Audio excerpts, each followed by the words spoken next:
स्वास्थ्य दिवस पर प्रधानमंत्री, केंद्रीय स्वास्थ्य मंत्री और मुख्यमंत्री ने देशवासियों को दी अच्छे स्वास्थ्य की शुभकामनाएं। कहा, स्वस्थ राष्ट्र के निर्माण के लिए अपनाएं स्वस्थ जीवन शैली।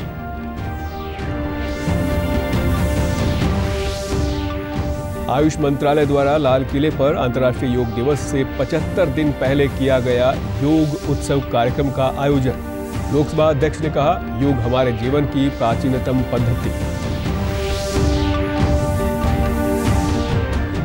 मुख्यमंत्री मनोहर लाल ने वचन पूर्ति मिशन के तहत कश्मीरी पंडितों को बहादुरगढ़ में जमीन का दिया मालिकाना हक। लाभार्थियों ने जताया सरकार का आभार।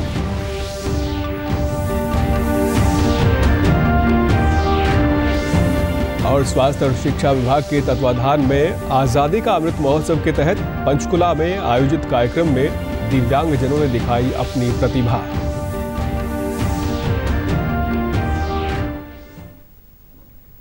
नमस्कार, मैं सुरेंद्र कुमार। अब समाचार विस्तार से। आज विश्व स्वास्थ्य दिवस है। इस मौके पर प्रधानमंत्री नरेंद्र मोदी ने देशवासियों को विश्व स्वास्थ्य दिवस की शुभकामनाएं दी हैं। ट्वीट संदेश में प्रधानमंत्री ने कहा कि आरोग्यम परम भाग्यम स्वास्थ्यम सर्वार्थ साधनम। साथ ही उन्होंने लोगों के अच्छे स्वास्थ्य की कामना की। प्रधानमंत्री ने कहा कि आज स्वास्थ्य क्षेत्र से जुड़े सभी लोगों के प्रति आभार व्यक्त करने का दिन है।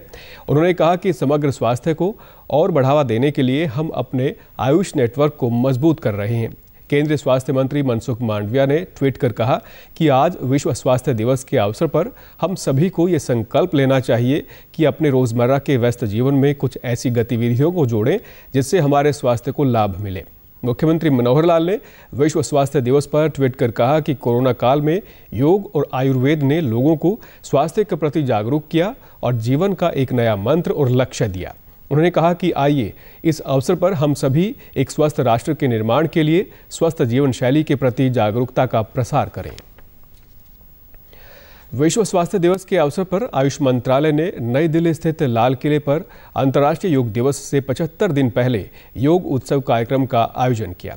इस योग उत्सव में तमाम केंद्रीय मंत्रियों के साथ कई देशों के राजदूत और योग गुरुओं ने योग के संदेश को जन जन तक पहुंचाने का कार्य किया।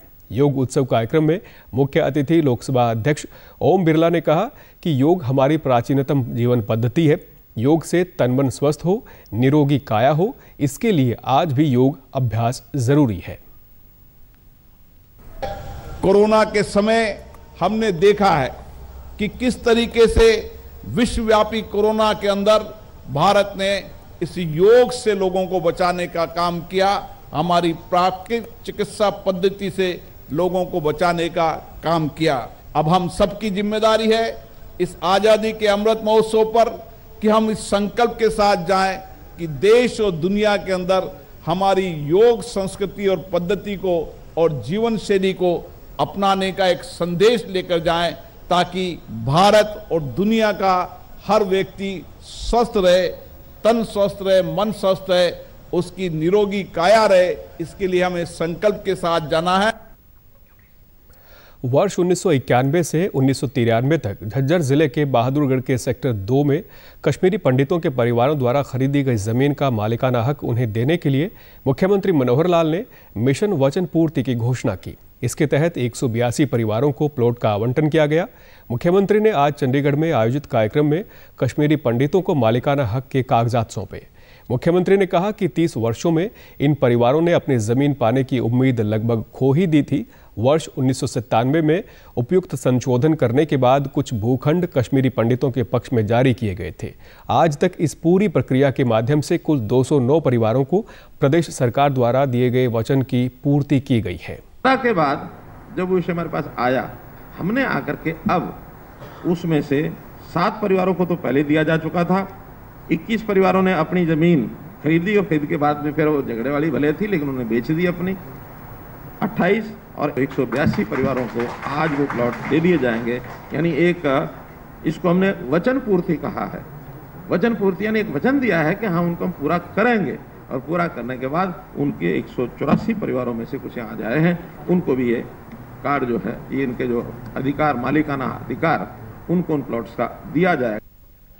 कार्यक्रम में उपस्थित लाभार्थी ने प्रदेश सरकार का धन्यवाद करते हुए कहा कि वर्ष 1990 में उनके खिलाफ हुए अत्याचारों के कारण उन्हें अपना घर छोड़ना पड़ा था।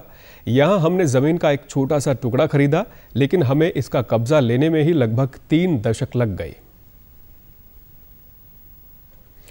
हरियाणा शहरी विकास प्राधिकरण ने आज बहादुरगढ़ में कश्मीर से विस्थापित परिवारों को 184 प्लॉटों का आवंटन किया।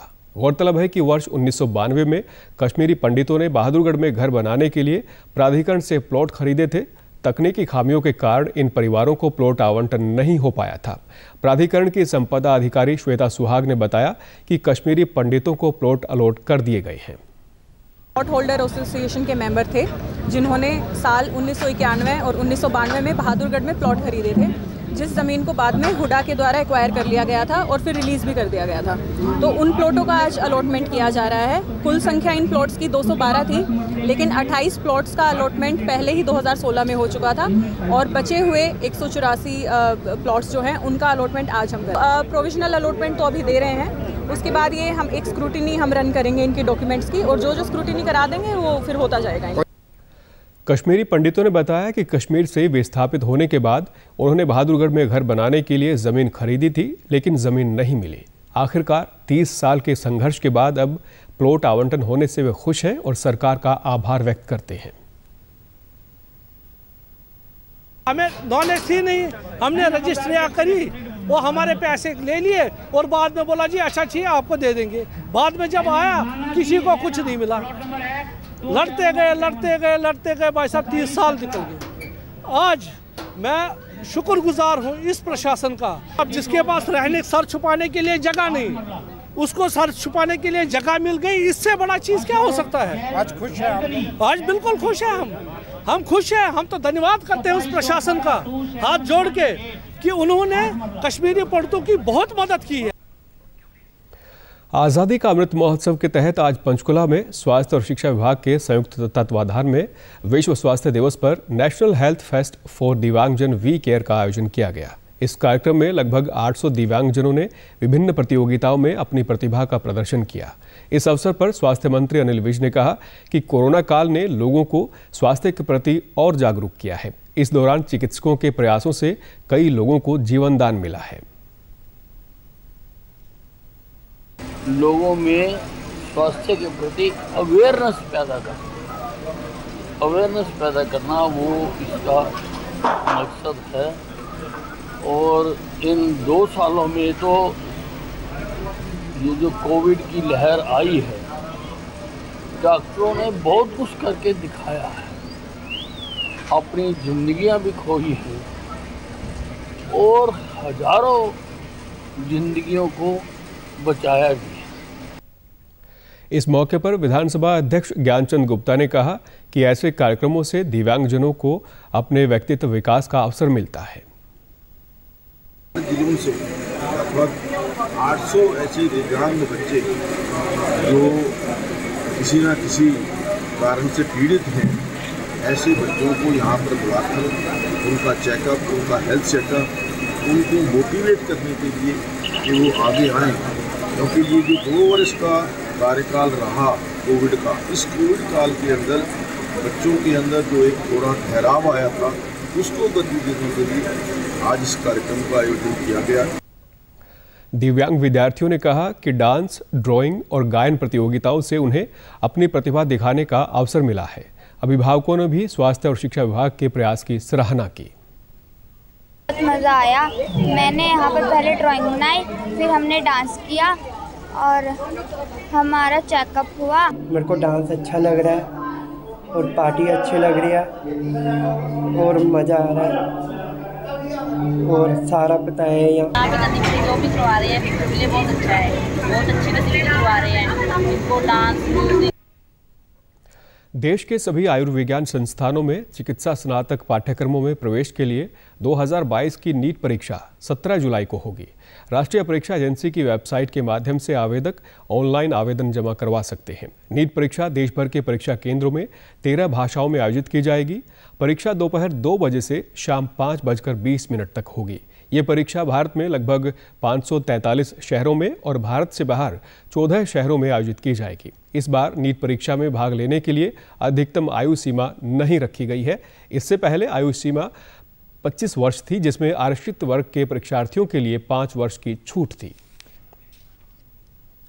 मुख्यमंत्री मनोहर लाल ने मुख्यमंत्री अंत्योदय परिवार उत्थान योजना के तहत 10,000 पात्र लाभार्थियों को ऋण स्वीकृति पत्र वितरित किए। इससे लाभार्थियों को स्वयं का व्यवसाय शुरू करने का सुनहरा अवसर मिला है। मुख्यमंत्री ने आज चंडीगढ़ में आयोजित राज्य स्तरीय समारोह के दौरान आयुष्मान भारत योजना, वृद्धावस्था पेंशन, परिवार पहचान पत्र के माध्यम से राशन कार्ड बनाना इत्यादि योजनाएं जनता को समर्पित की। इस अवसर पर उन्होंने कहा कि प्रत्येक नागरिक को घर बैठे ही सेवाओं और अधिकारों का लाभ मिले, इसीलिए सर्वप्रथम पंक्ति में खड़े अंतिम व्यक्ति के उत्थान का संकल्प लिया गया है। जिनको अभी तक आयुष्मान कार्ड नहीं बना था, अभी तक 10.5 लाख परिवार हमारे ऐसे थे जिनको आयुष्मान कार्ड मिला हुआ है। आज 3 लाख परिवारों का और हमने पुश किया है डाटा, जैसा पुश करने के बाद केंद्र सरकार के उस वेबसाइट के ऊपर वो चढ़ेगा। उन 3 लाख परिवारों को गोल्डन कार्ड, ये जो आयुष्मान कार्ड है, ये और मिल जाएगा। आयुष्मान भारत तीसरी योजना, ये भी जैसा हमने कहा कि 1,80,000 से नीचे की आय के जो परिवार हैं वो सब अब इसमें एंटाइटलमेंट हो गई है। अभी तक 10.5 लाख परिवारों को, कोई 28 लाख इंडिविजुअल्स को ये आयुष्मान भारत के कार्ड दिए गए थे। आज 3 लाख नए परिवार जो 1,80,000 से नीचे जिनका वेरिफिकेशन हो गया है और 1 से नीचे हैं, 3 लाख नए परिवारों को भी आयुष्मान कार्ड के लिए डाटा जो है वो अपलोड कर दिया गया है। बहुत जल्दी इनको ये आयुष्मान कार्ड भी मिल जाएंगे। लेकिन मुझे लगता है कि 10.5 और 3 13.5 के बाद लगभग 15 लाख परिवार और होंगे जो हमारे अनुमान से 1,80,000 से नीचे निकलेंगे। मुख्यमंत्री मनोहर लाल ने श्री गुरु तेग बहादुर जी के 400वें प्रकाश पर्व पर 24 अप्रैल को पानीपत में प्रस्तावित राज्य स्तरीय समारोह के लिए सूचना एवं जनसंपर्क विभाग द्वारा तैयार किए गए भक्ति गीत का कल विमोचन किया। मुख्यमंत्री ने विभाग द्वारा हिंदी और पंजाबी दोनों भाषाओं में डिजाइन किए गए पोस्टर भी लॉन्च किए। इस अवसर पर मुख्यमंत्री ने कहा कि समारोह के सफल आयोजन के लिए खेल एवं युवा मामलों के राज्य मंत्री सरदार संदीप सिंह की अध्यक्षता में कमेटी का गठन किया गया है। इस समारोह का उद्देश्य श्री गुरु तेग बहादुर जी द्वारा प्रचारित सांप्रदायिक सद्भाव और भाईचारे के संदेश का प्रचार करना है। अप्रैल को पानीपत में एक विशाल कार्यक्रम किया जाए, जिसमें प्रदेश भर की जनता तो आएगी ही, लेकिन गुरु जी के विचारों में आस्था रखने वाले ऐसे बहुत से लोग हरियाणा से बाहर से भी निश्चित रूप से आएंगे। उनको सबको भी सूचना गई है। आज नई पीढ़ी को प्रेरणा के लिए हम लोग ऐसे महापुरुषों के जीवनियाँ समय समय पर बनाते हैं। अब इस बार गुरु तेग बहादुर जी का कार्यक्रम, एक बड़ा कार्यक्रम पानीपत में आयोजित कर रहे हैं और मैं समझता हूँ उसमें पूरे हरियाणा के जो लोग पहुँचेंगे, खास करके। टीवी वितरण उद्योग में अद्वितीय वृद्धि दर्ज करते हुए दूरदर्शन फ्री डिश 43 मिलियन से अधिक घरों तक पहुंच के साथ सबसे बड़ा डीटीएच प्लेटफॉर्म बन गया है। प्रसार भारती की डीटीएच सेवा डीडी फ्री डिश एकमात्र free to air direct to home सेवा है, जहां दर्शक को कोई मासिक सदस्यता शुल्क नहीं देना पड़ता। मनोरंजन टीवी के अध्यक्ष साहिब चोपड़ा ने डीडी फ्री डिश की लोकप्रियता लगातार बढ़ने पर खुशी जाहिर की। That you are going to see a lot of exciting new channels this year on your platform. So keep watching your DD Free Dish. मुख्यमंत्री मनोहर लाल ने Indo Canada chamber of commerce के प्रतिनिधि मंडल के साथ आज चंडीगढ़ में बैठक की। बैठक में उन्होंने कहा कि राज्य के विकास को गति देने के लिए कनाडा में निवेश को लुभाने के लिए हेल्प डेस्क स्थापित किया जाएगा। इस संबंध में केंद्र सरकार से भी परामर्श लिया जाएगा। मुख्यमंत्री ने कहा कि ये हेल्प डेस्क हरियाणवी एनआरआई व देश के अन्य एनआरआई उद्यमियों को राज्य में अपने उद्यम स्थापित करने की सुविधा प्रदान करने के साथ वर्तमान राज्य सरकार द्वारा दी जा रही विभिन्न सुविधाओं की जानकारी देगा। उन्होंने बताया कि हिसार में उत्कृष्ट एयरपोर्ट स्थापित किया जा रहा है और यहाँ पर एरोनॉटिक्स उद्योग लगाने के विभिन्न प्रस्ताव व प्रावधान हैं। भारत में अंत में इस बुलेटिन के मुख्य समाचार एक बार फिर। विश्व स्वास्थ्य दिवस पर प्रधानमंत्री, केंद्रीय स्वास्थ्य मंत्री और मुख्यमंत्री ने देशवासियों को दी अच्छे स्वास्थ्य की शुभकामनाएं। कहा, स्वस्थ राष्ट्र के निर्माण के लिए अपनाएं स्वस्थ जीवन शैली। आयुष मंत्रालय द्वारा लाल किले पर अंतर्राष्ट्रीय योग दिवस से 75 दिन पहले किया गया योग उत्सव कार्यक्रम का आयोजन। लोकसभा अध्यक्ष ने कहा, योग हमारे जीवन की प्राचीनतम पद्धति।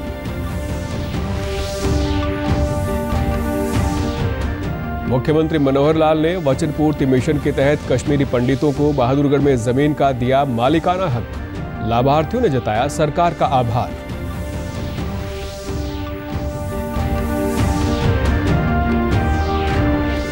और स्वास्थ्य और शिक्षा विभाग के तत्वाधान में आजादी का अमृत महोत्सव के तहत पंचकुला में आयोजित कार्यक्रम में दिव्यांगजनों ने दिखाई अपनी प्रतिभा। समाचारों में आज इतना ही। नमस्कार।